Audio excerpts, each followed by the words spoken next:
G'day guys, and welcome back to the Daily Discomfort Podcast. This is episode number 5, and today we're going to be discussing motivation versus discipline. This was the topic of discussion at the Run Club this morning, and I'd like to dive a little bit deeper. So as a bit of an outline today, I'm going to be firstly giving you guys a little bit of a personal insight into my own experience with motivation versus discipline today, and then also looking at the definition of motivation and of discipline, some of the contrasts that we can make between the two, how they can both serve us, and some caveats to both motivation and discipline as well, in order to give you guys a little bit of perspective of how you can use both motivation and discipline in whatever endeavor that you're working towards at this point in time. All right, so to give you a transparent insight into what I personally mean by motivation versus discipline, this morning I've spent about an hour and a half recording this podcast. When I started this podcast, I was very excited to get it done, and I still think it's an enjoyable thing to do. However, today I was just lost for words. I couldn't communicate the message that I was trying to get across. I was frustrated, I was angry off the camera, and then I'd record the video again and put this smiling face on, and it started to get to me. On top of that, once I thought I'd got through it with my 20 to 25 minute video, I've put the SD card in the computer and I've gone to start editing, only to realize that I didn't turn the mics on. So there was no sound. So at this point, I'm about an hour and a half into recording this video, and I'm still going to have another hour and an hour and a half to edit this after. So whilst it's nice to watch this video back once, twice maybe, and see if I've actually clearly communicated it, if you get any sort of feedback on these podcasts, it's nice to know how it's impacting other people. At this point in time, I can't say that I'm super motivated to record another take on this. However, I made a commitment and I'm taking responsibility for the thing that I've committed to. The whole premise behind the Daily Discomfort and behind this podcast is to share perspectives and insights, relatable experiences from people, so men can have a better understanding of what's going on in their own head, but also being able to relate and connect to other guys sharing similar challenges and experiences. This is not meant to be a motivational podcast. It's meant to be a platform that brings men together, where they share relatable experiences and they can connect to each other, whether it's online or through something like the Run Club. Something that I think is instilled in the values of this is discipline. It's not always about just relying on motivation and those short bouts of excitement to go do something.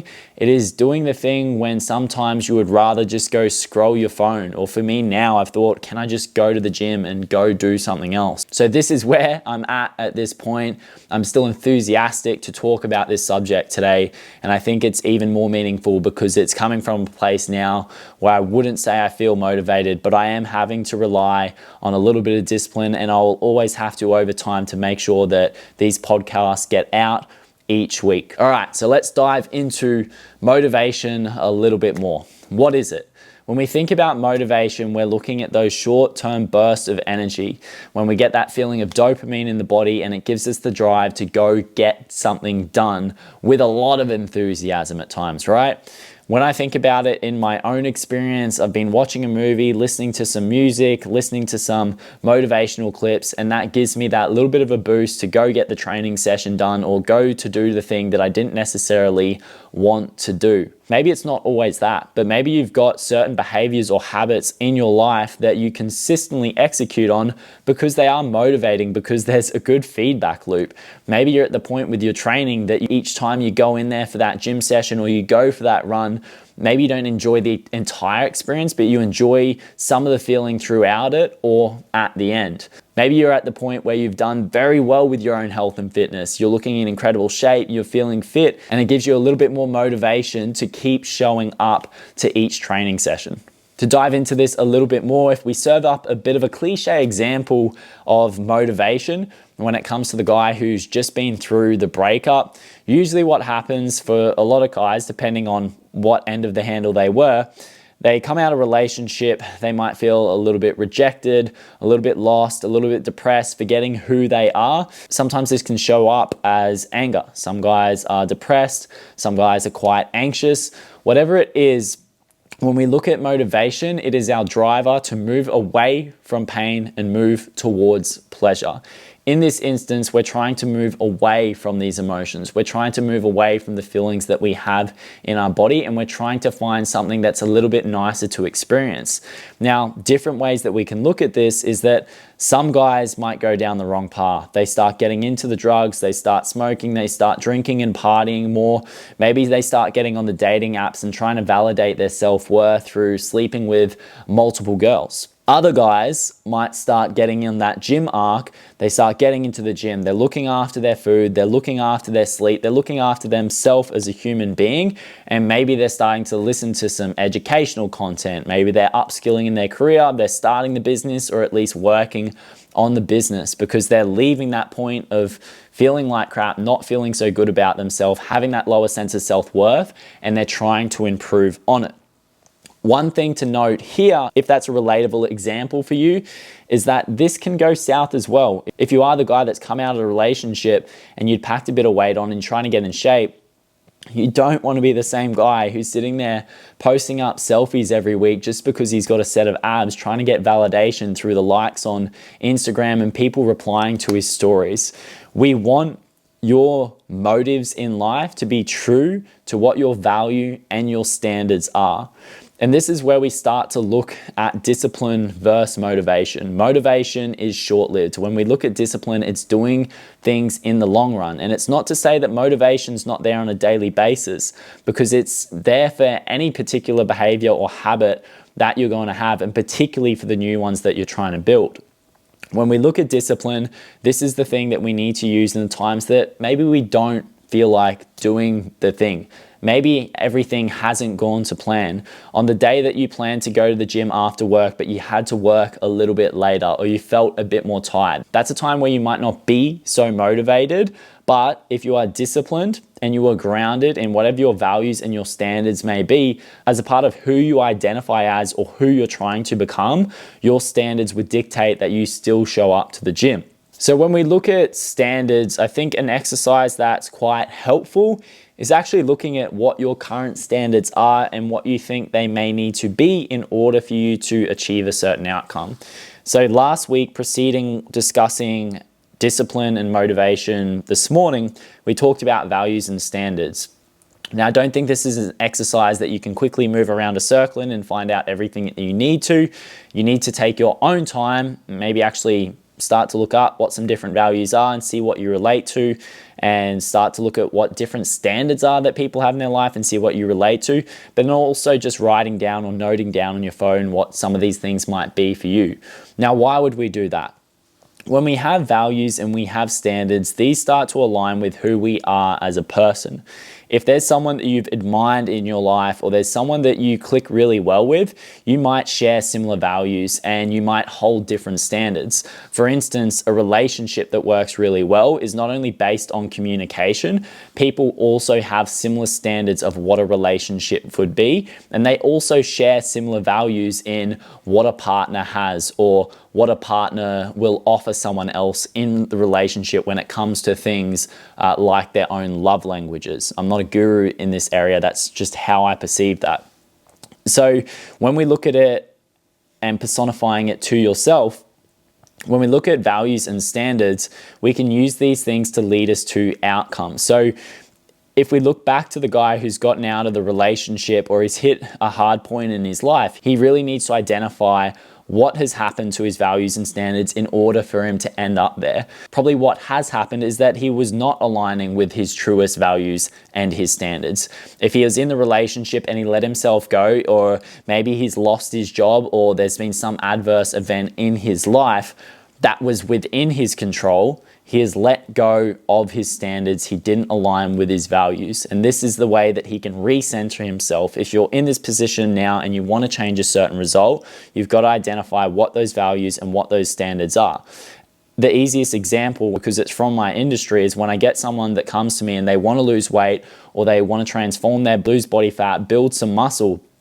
this person needs to start making some shifts in their identity and what they tell themselves about themselves as a person. I am someone that shows up to the gym each day, or I'm someone that exercises each day.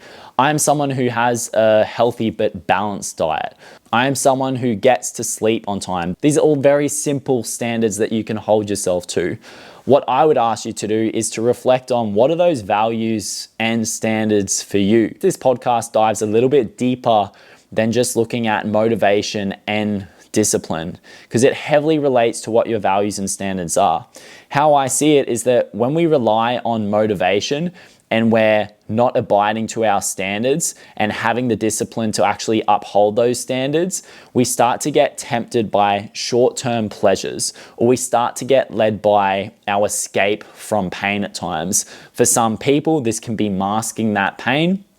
And it's not only through drugs, alcohol, drinking, porn, gaming, binge watching TV, doom scrolling. It could also be the guy that hasn't dealt with his shit and he thinks he's dealing with it because he's always training and he's always working. So he's still removing himself from that pain, but he has found pleasure through training all the time and through working all the time. And this is a really controversial topic, right? Because is that guy better off than the other person doing drugs, drinking, doing all these other things? Probably, but does he get to a point in his life where he's got so much trauma and self-work that he needs to do because he's just always been attached to this identity of himself that's someone that trains and someone that works really hard, but he's never dealt with his own emotions or anything that's come up throughout his upbringing or throughout relationships in his life. In my perspective, I don't really think it's true success if you're fit as hell, you've got all the money, but you're not happy. I think a lot of guys can agree with that.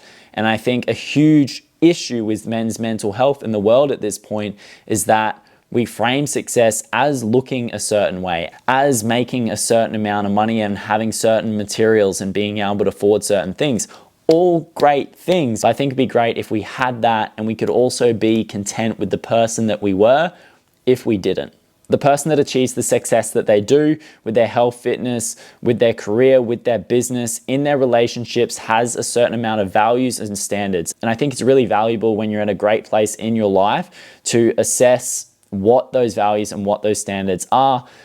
In the case that you start to fall off the wagon, you've got a bit of a guiding light to get back to that point. And these things are going to change over time. What serves you in your 20s and 30s may not serve you in your 40s and your 50s. Not that I've experienced that point yet, but I know my values and standards that I had when I was a teenager or when I was an early adult probably don't serve me too well now. And some of the values and standards that I have now are probably going to change a lot once I become a parent later on in life, once I become a grandparent. These things may shift. Some may hold true, but we're always evolving. Now, one final point that I want to touch on when it comes to discipline is discipline versus punishment or self-punishment. If you're viewing exercise as a tool of punishment for yourself, or if you're looking at cutting your calories drastically to get lean, or just because you want it to be hard and you want to suffer, I don't see how this is productive for your own mental well-being in future. How mentally tough do you need to be? How many times do you need to prove to yourself that you're tough? If you're constantly in that battle of being overly disciplined, where you're usually just punishing yourself, I think this tells another story. I think it tells that you feel lack in your life, that you're not tough enough, and that's showing up a true sign of weakness and insecurity. And this is where a lot of guys are going to fall short because they're not willing to admit that. They're not willing to dig deeper because they're trying to remove themselves from whatever painful experiences or situations in their life created this shield, and they hide behind their training, they hide behind their work, and they use it as the guard to distract themselves. My final point that I want to make today to give you a bit of clarity about this topic is how we use motivation and how we use discipline. I think motivation has its place in helping us to get the wheels moving, but it's not exactly going to keep the momentum in the long run. So if you're trying to create some new habits, motivation is going to be useful. For someone who is quite disciplined, who knows their standards and they don't usually let them drop, motivation at times is going to be a good thing on the days where you are tired and you need a little bit of a boost. At the same time, the person who is disciplined usually starts to change the relationship with motivation. They're no longer just motivated to do the things that aren't conducive to the outcomes that align with their goals, but they are motivated by whatever habits, whatever behaviors that they've built over time that do align with their goals. For instance, if you are someone who has struggled with losing weight and at that point in time you're motivated to watch TV, to doom scroll, to eat all the food, but over time you realize, hey, when I actually eat better and actually train, I feel better. Maybe it's not in the given moment, but I tend to notice throughout the day I'm feeling a lot better about myself. I'm feeling prouder about the person that I am. You start to develop that different relationship with motivation because you're motivated by things that aren't just a short-term fix. They're something that's going to be better for your health and fitness and self-development, if we say that, in the long run. I think there's also points with discipline that we can't always rely on just feeling good about doing something. Quite frankly, for myself, I've struggled in the times in the past with business and even study where I was motivated to go train because that's something that would make me feel good. I would get that positive feedback loop. I didn't like sitting there and studying for the exam or doing the assignment. I didn't like doing something for my business that wasn't within my skill set yet, and I had to learn because I felt diminished. I felt incompetent because of it. I wanted to chase the high. I wanted to chase the good feeling, chase the motivation. Instead, what I had to do was learn to be disciplined with those things. But then over time, I could see the positive feedback loop. Sometimes you just need to see and feel and perceive the evidence from actually building the habit over time. The thing that you were once motivated to do, at least initially, because you were working towards a feeling of pleasure, escaping a place of pain, but then you just became more disciplined with it. You started to change the narrative. You started to look at what your values were in life. You started to identify what the standards are that align with those values and align with the outcome. And then over time, you started to see the result. You're like, hey, I'm starting to look like the person that I want to look like. I'm starting to feel like the person that I want to be. I hope this video provides a little bit of value for you today, guys. Like I said, it was one of the tougher days for recording. Usually I smash these videos out in under an hour, not including all the editing time. But today was definitely a tough one for whatever reason. However, I'm always going to be willing to improve this content in the future and make sure that it's uploaded each week. So at least one of you guys watching or listening to this gets some sense of value, and hopefully it makes a meaningful impact in your life. In saying that, as promised, I'm not always going to be doing these episodes on my own. So I'm going to be sending a few messages out over the weekend and next week to some potential candidates to come on as guest speakers on the podcast. On that note, if you've got anyone that you think would be an awesome guest to have on the podcast and they could talk about maybe their experiences in embracing discomfort in their life, any sort of education, expertise, skill set that they have, please send me a message and I'd love to contact them and get them on the podcast so you guys get some more valuable content in future. That's a wrap for today, guys. I'll see you guys next time in episode 6 of the Daily Discomfort Podcast. See yous.